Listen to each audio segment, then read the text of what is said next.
ಸರಿಗಮಪ G ಕನ್ನಡದ ಜನಪ್ರಿಯ show season 20 ಯಶಸ್ವಿಯಾಗಿ ಮುಗಿದು ಸೀಸನ್ 21 ಶುರುವಾಗಿದೆ. ಸರಿಗಮಪ ಇಲ್ಲಿವರೆಗೂ ಅದೆಷ್ಟೋ ಗಾಯಕರನ್ನ ಗುರುತಿಸಿ ಅವರಿಗೊಂದು ವೇದಿಕೆ ಕಲ್ಪಿಸಿಕೊಟ್ಟಿದೆ. ಈಗಾಗಲೇ ಈ ವೇದಿಕೆಯಲ್ಲಿ ಗುರುತಿಸಿಕೊಂಡ ಅನೇಕ ಸ್ಪರ್ಧಿಗಳು ರಾಷ್ಟ್ರ ಮಟ್ಟದಲ್ಲಿ ಮಿಂಚುತ್ತಿದ್ದಾರೆ. ಇದೀಗ ಸೀಸನ್ 21 ಕೂಡ ಆರಂಭವಾಗಿದೆ. ಈ ಸೀಸನ್ನಲ್ಲಿ ತೆರೆಮರೆಯಲ್ಲಿದ್ದ ಅದ್ಭುತ ಗಾಯಕರನ್ನ ವೇದಿಕೆಗೆ ಕರೆ ತಂದಿದೆ ಸರಿಗಮಪ ಶೋ ಟೀಮ್. ಅದರಲ್ಲಿ ದ್ಯಾಮೇಶ್ ಕಾಟರ್ಗಿ ಕೂಡ ಒಬ್ರು. ಸಂಗೀತದ ಮೇಲಿನ ಪ್ರೀತಿ, ಇವರ ಜೀವನದ ಕತೆ ಇಡೀ ಕರುನಾಡಿನ ಜನತೆಯ ಕಣ್ಣಲ್ಲಿ ನೀರು ತರಿಸಿದೆ. ಅಷ್ಟಕ್ಕೂ ದ್ಯಾಮೇಶ್ ಎಲ್ಲಿಯವರು, ಅವರ ಕಣ್ಣೀರಿನ ಕತೆ ಏನು, ಇವೆಲ್ಲದರ ಬಗ್ಗೆ ಡೀಟೇಲ್ಸ್ ಕೊಡ್ತೀನಿ. ನಾನು ಶ್ವೇತಾ. ನೀವು ಸುದ್ದಿ ಅನ್ನದ ಸಬ್ಸ್ಕ್ರೈಬರ್ ಆಗೋದಕ್ಕೆ ಮರಿಬೇಡಿ.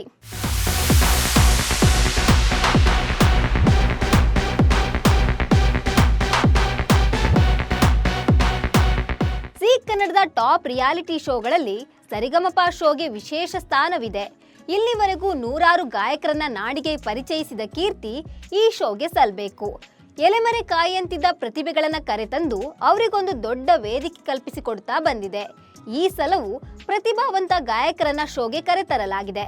ಸ್ಪರ್ಧಿಗಳ ಸ್ಫೂರ್ತಿದಾಯಕ ಕಥೆಯನ್ನ ಜನರಿಗೆ ತಿಳಿಸೋ ಮೂಲಕ ಇತರರಿಗೂ ಇಲ್ಲಿ ಮೋಟಿವೇಟ್ ಮಾಡಲಾಗ್ತಿದೆ. ಇದೀಗ ಸೀಸನ್ 21ನಲ್ಲೂ ಹಳ್ಳಿ ಪ್ರತಿಭೆಗಳನ್ನ ಶೋಗೆ ಕರೆತಂದಿದೆ. ಅದರಲ್ಲಿ ದ್ಯಾಮೇಶ್ ಕೂಡ ಒಬ್ರು. ಸರಿಗಮಪ ವೇದಿಕೆಯಲ್ಲಿ ದ್ಯಾಮೇಶ್ ಬದುಕಿನ ಪುಟದ ಕತೆ ತೆರೆದುಕೊಂಡಿದೆ. ಇವರ ಕತೆ ಕೇಳಿದ್ರೆ ಎಂತವರಿಗೂ ಕಣ್ಣಲ್ಲಿ ನೀರು ಬರದೇ ಇರದು.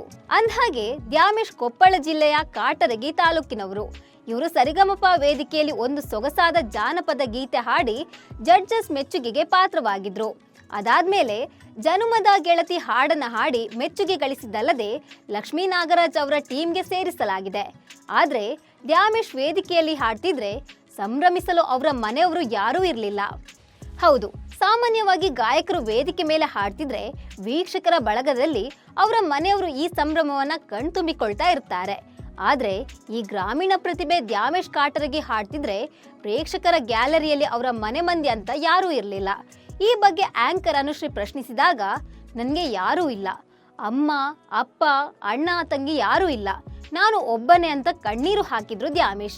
ಅಜ್ಜಿಯ ಆಶ್ರಯದಲ್ಲಿ ಬೆಳೆದ ದ್ಯಾಮೇಶ್ ಬದುಕಿನ ನಿರ್ವಹಣೆಗಾಗಿ ಹೂವಿನ ವ್ಯಾಪಾರ ಮಾಡ್ತಿರೋದಾಗಿ ತಿಳಿಸಿದ್ರು. ಅವರ ಕತೆ, ಕಣ್ಣೀರು, ಸಂಗೀತದ ಮೇಲಿನ ಪ್ರೀತಿ ಕಂಡು ಅಲ್ಲಿದ್ದವರಿಗೂ ಕಣ್ತುಂಬಿ ಬಂದಿದೆ. ಜಡ್ಜಸ್ ಜೊತೆಗೆ ಈ ಶೋದಲ್ಲಿ ಭಾಗಿಯಾದ ಎಲ್ಲರೂ ವೇದಿಕೆಗೆ ಬಂದು ದ್ಯಾಮೇಶ್ ಅವರ ಜೊತೆಗೆ ನಿಂತಿದ್ದಾರೆ. ನಿಮ್ಗೆ ನಾವೆಲ್ಲ ಇದ್ದೇವೆ, ಇದು ನಮ್ಮ ದೊಡ್ಡ ಫ್ಯಾಮಿಲಿ ಅಂದಿದ್ದಾರೆ. ಇದು ವೀಕ್ಷಕರ ಕಣ್ಣಲ್ಲೂ ನೀರು ತರಿಸಿದೆ. ಇನ್ನು ಸರಿಗಮಪ ವೇದಿಕೆಯಲ್ಲಿ ಬಾದ್ಶಾ ಕಿಚ್ಚ ಸುದೀಪ್ ಕೂಡ ದ್ಯಾಮೇಶ್ ಹಾಡಿಗೆ ಫಿದಾ ಆಗಿದ್ರು. ಪರಪಂಚ ನೀನೆ ನನ್ನ ಪರಪಂಚ ನೀನೆ ಅಂತ ಸುಂದರವಾಗಿ ಹಾಡಿದ್ರು.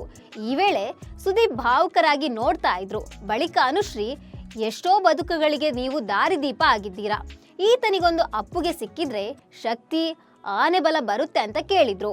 ಈ ವೇಳೆ ಹಗ್ಯಾಕೆ ಸಿನಿಮಾನೇ ಕೊಟ್ಟು ಬಿಡ್ತೀನಿ, ಅರ್ಜುನ್ ಜನ್ಯ ಸಂಗೀತದಲ್ಲಿ ಪಾದಾರ್ಪಣೆ ಮಾಡ್ತೀರಿ, ಯಾವ ಸಿನಿಮಾ ಆದ್ರೂ ಸರಿ, ಇದರಲ್ಲಿ ನೀವು ಹಾಡ್ತೀರಿ, ನಾನು ನಿಮಗೆ ಮಾತು ಕೊಡ್ತೀನಿ ಅಂತ ಸುದೀಪ್ ದ್ಯಾಮೇಶ್ಗೆ ಭರವಸೆ ನೀಡಿದ್ದಾರೆ. ಕಿಚ್ಚನ ಮಾತು ಕೇಳಿದ ದ್ಯಾಮೇಶ್ ಕಣ್ಣಲ್ಲಿ ಆನಂದ ಬಾಷ್ಪ ಬಂತು. ನನಗಿದ್ದ ಭಯ ಹೋಯ್ತು, ನಾನು ಸದಾ ಚಿರಋಣಿ ಆಗಿರ್ತೀನಿ ಅಂತ ಹೇಳಿದ್ದಾರೆ. ಕಷ್ಟದ ಹಾದಿಯಲ್ಲಿ ಬೆಳೆದು ಬಂದ ದ್ಯಾಮೇಶ್ಗೆ ಒಂದೊಳ್ಳೆ ವೇದಿಕೆ ಸಿಕ್ಕಿದೆ. ಶೋ ಆರಂಭದಲ್ಲೇ ಒಳ್ಳೆಯ ಅವಕಾಶ ದ್ಯಾಮೇಶ್ನ ಹುಡುಕಿಕೊಂಡು ಬಂದಿದೆ. ಹಳ್ಳಿ ಪ್ರತಿಭೆಗೆ ಇನ್ನೂ ಉತ್ತಮ ಅವಕಾಶಗಳು ಸಿಗ್ಲಿ, ತನ್ನ ಕಂಠದ ಮೂಲಕ ಇನ್ನಷ್ಟು ಯಶಸ್ಸು ಕಾಣಲಿ ಅನ್ನೋದೇ ನಮ್ಮೆಲ್ಲರ ಆಶಯ. ನಮಸ್ಕಾರ.